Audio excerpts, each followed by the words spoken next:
It's Eric Trump. Yeah, that Eric Trump for the first time on the James Show. Nice to meet you, Eric. Thanks for being on the show. James, great to be on. All right, here's my first concern with the ICE raids. It's not the ICE raids themselves. It's not the result of them. It's the rhetoric surrounding them. Even after your dad got shot in the ear and had another attempt on his life, even after all of the ICE shootings, we had one here in Dallas, Alvarado, McAllen, elsewhere, even after Charlie Kirk got murdered in front of our own face, they still haven't backed down on the rhetoric. And I think they're just inciting more violence, Eric.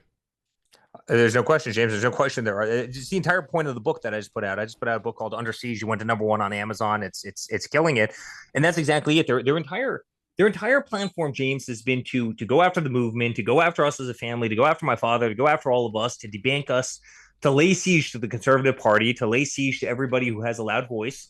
They've deplatformed us. They've debanked us. They've impeached us. They impeached my father twice. They've made up dirty dossiers. They've made up the Russia hoax. They've taken us off of Facebook and Twitter and Instagram. They've put more gag orders on us than we can possibly imagine. They indicted my father 91 times. I became the most subpoenaed person in American history. I mean, they took us off ballots. They, the ballots in Colorado and Maine. I mean, they weaponized every aspect of the DOJ, the FBI. They spied on campaigns. I mean, they've stopped at absolutely nothing. And then they tried to kill my father. They didn't just try and kill him in Butler. They tried to kill him at a golf course, 8 weeks later. They do everything that they can to incite violence, incite mob mentality, to lay siege, to try and wound, to try and bankrupt, to try and divide, to try and hurt, to try and play identity politics. It's the only thing that the Democratic Party is good at. Their policies suck. Pretty much, their entire platform stinks. But this is the game that they've played. They have nothing else. And honestly, fortunately for all of us, it hasn't worked with the American people. As violent and nasty as it's been, it hasn't worked with the American people who clearly aren't buying it. Hence the reason we had the victory that we had in November. Well, is that true? You're the most subpoenaed person in American history? That might be hyperbole, but it sounds like it could be true. No, I mean, listen, you tell me if anybody's ever gotten more than 112 subpoenas, and I'll tell you whether I'm not. I'm from what I understand, I'm the most subpoenaed person ever because they couldn't get to my father. That's a lot. It's the entire story of Under Siege. They couldn't get to my father in the executive branch. And so you know what they do? They subpoena me as the guy who runs the Trump organization and the guy who runs, his entire legacy, right? Everything that he had ever built prior to him getting into policy is on my shoulders. And so they couldn't get to him. So guess what they do? They subpoena me. They subpoena me over every email and, make our lives hell and again, try and cancel us in every way, shape or form. And, again, the good news, James, is we won. And I'm not just talking about us as a family. I'm talking about, everybody listening to us right now as a country. We're winning again. And, the mob mentality, did not win the day. America won. Well, we're still being called Gestapo. In fact, when I get done with you and we get back to covering the reaction to the raids in Chicago and the ICE activity and the National Guard and everything, I'm going to play audio of them referring to the actions that your dad's taken as the Gestapo and it's his personal police force. And the confounding thing is they know that's not true. How can they just go out and say that with no consequences? Because they say everything with no consequences. I mean, my sister's Jewish and they were calling us anti-Semitic, they were calling us fascist, all while they, dress up in black, grab a rifle, sit on the top of a, building on a college campus and shoot our friend in the neck. Right. I mean, they called my father and all of us sexist. Yet, isn't it really interesting? He's such a sexist that he's the only person who's ever had a campaign manager who was female and won with her. There's Kellyanne Conway. And they did it a second time with Susie Wiles. Right. I mean, as I said, they'd call you anti-Semitic, and yet there's no one that's ever done more for Israel than my father, right? I mean, he's anti-immigrant. My favorite is he's anti-immigrant, but 2 of his 3 wives are immigrants. Yeah, isn't that my mom wasn't born in the United States. The only difference is she came here legally and she learned the language and she paid taxes, and it's really so. I guess the point to your question is, how can they do it? Well, they've always played identity politics, and they've always said things that fundamentally aren't true. I mean, they've lied just about, everything. And the reality is Americans are really smart and America has picked up on it. There's only so many times you cry wolf before, people start, seeing your true colors and exactly what you are, and they stop believing you for what you are. And that's why the mainstream media in this country has all but vanished. And that's why independent voices are louder than they've ever been before and have the credibility of the American people. And that's why the whole game has changed Certainly in the last 10 years, but I would really say mainly in the last 18 months. All right, we're talking with Eric Trump. Eric Trump. He's got a new book coming out called Under Siege next Tuesday, I believe.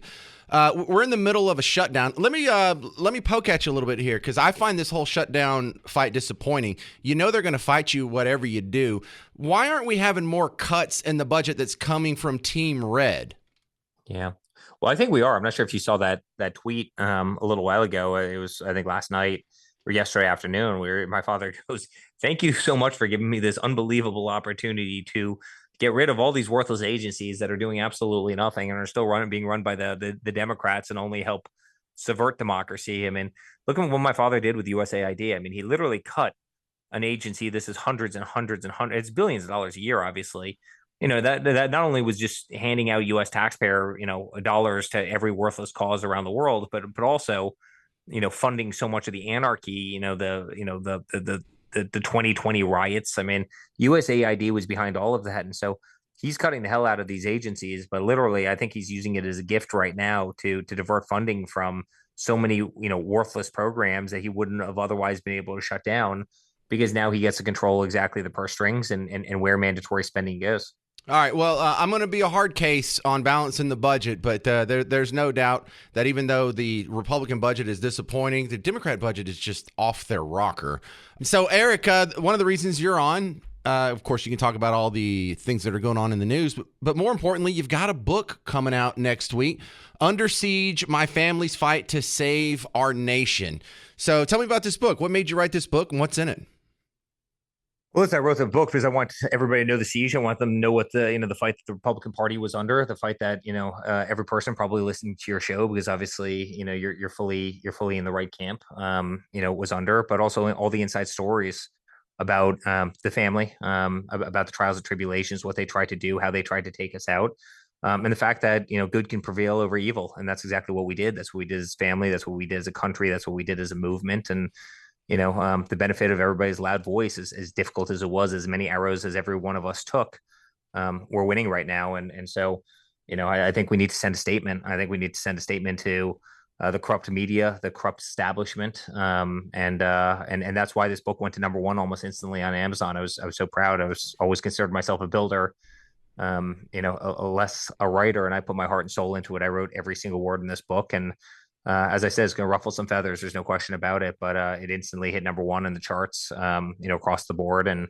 go buy a copy, and let's send a great statement to everybody that tried to keep this movement down, and everybody who tried to torture all of us. And when I say all of us, I mean every single person listening today, because they went after all of us. They debanked us, they deplatformed us, they ignored us, they laughed at us, they mocked us, they certainly silenced us, they turned down the dials on social media. They tried to take away everybody's voice, and despite all of that, we won in the most resounding victory in American political history. Eric Trump, what time frame does this cover? Because the things you talk about, you could start the clock back at like 2014, 2015 up to now, or is this just really focused on the last 5 years or so? No, certainly. No, it goes all the way back to our youth, and being raised by my father, and the type of father he was, and how he got us to have an unbelievable work ethic and discipline and manners, and all the way through the real estate careers, and obviously The Apprentice, which you mentioned before, and then obviously kind of jumping into politics, not knowing what the hell we were doing. I mean, we literally ran against Hillary Clinton, and we didn't know what a delegate was, and we did it with heart and soul, and we did it with passion, and we did it because we were never afraid to stand on that stage. We were never afraid to go out there and be vocal. And it's a great story. And then they did everything they could to try and put us under that very siege that we were talking about. And again, we won, and we won in a spectacular. Yeah, so we're talking with Eric Trump. He's got a new book out that drops next week. You can go ahead and pre-order it. Under Siege, My Family's Fight to Save Our Nation. Eric, I think a lot of people who need to read this book wouldn't listen to anything you or I had to say. How do we get this message out, what you've been through, to people who wouldn't traditionally listen to our side of the aisle?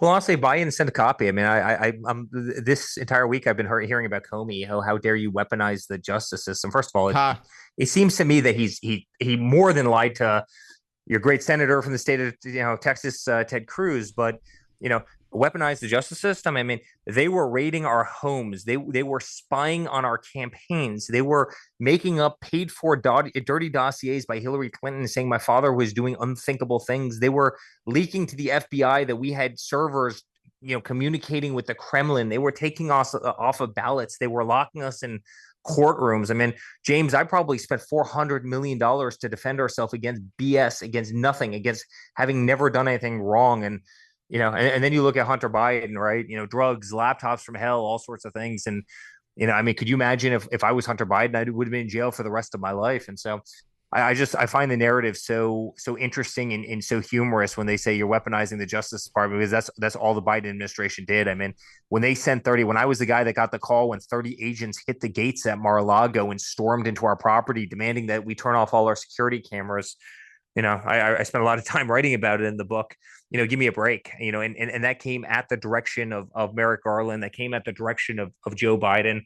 I don't want to hear from these people. So anybody who thinks that the system of justice is being weaponized, do me a favor, go buy a copy and send it to them. And I think they'll quickly realize the hell that they put us through because because they're corrupt as hell and they wanted to get 3 extra votes. Well, Eric Trump, now that we're friends, I mean, I wouldn't mind getting a copy on the house if you don't mind. I mean, radio hosts we don't get paid a whole lot.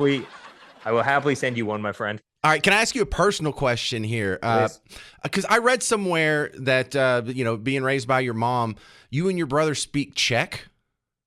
So my brother speaks Czech. For the longest time I understood it. I spent a lot of time over there when we were kids, and I think it's one of the reasons we turned out normal. I mean, we might have been growing up in skyscrapers in New York City, right, and kind of living in these opulent places. At the same time, we were spending 3 months a year in a communist country where they didn't really put up with spoiled kid BS. And I think it's one of the things that grounded us, a lot. And it's one of the best things that's ever happened to us in our lives. Very cool. Yeah. Well, I was wondering if maybe you and your brother could kind of have like a secret language with other people in the room can't understand you. Because me and my wife speak Spanish and we haven't taught our kids because we like having our own little language that our kids can't understand.